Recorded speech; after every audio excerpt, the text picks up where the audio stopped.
5 berita terpopuler hari ini, Kamis 4 Desember 2025 di Bloomberg Technos Flash 5. Yang pertama, Trump umumkan gubernur baru The Fed awal 2026 Hassett disorot.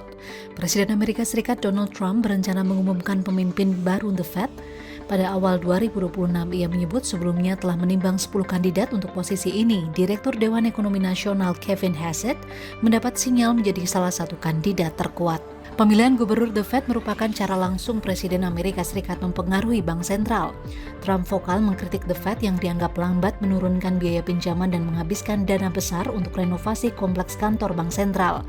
Gedung Putih juga tengah terlibat dalam litigasi terkait upaya Trump memecat gubernur The Fed Lisa Cook. Siapapun yang dipilih Trump nantinya tetap membutuhkan konfirmasi dari Senat.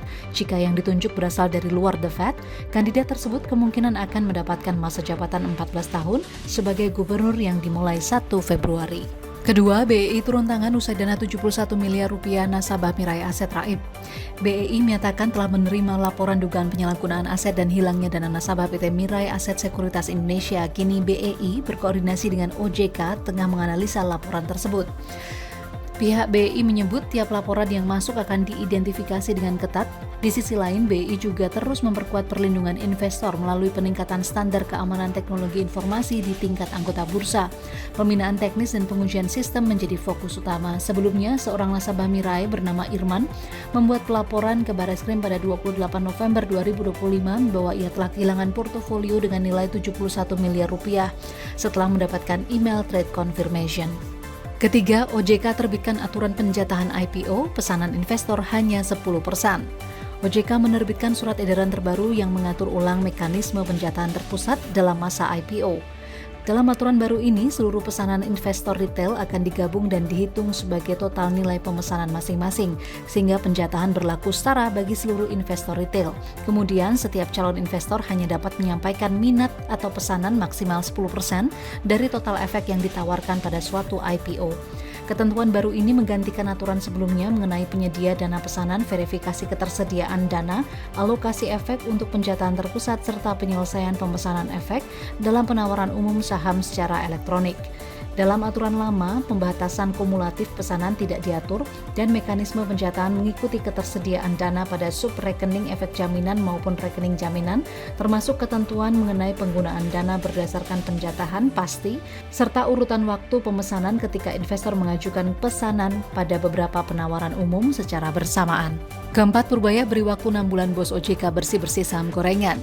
Menteri Keuangan Purbaya Yudi Sadewa pada Rabu 3 Desember 2025 menyampaikan memberi tenggat waktu 6 bulan kepada Ketua Dewan Komisioner OJK Mahendra Siregar untuk membersihkan saham gorengan di pasar modal dan menindak tegas pelakunya.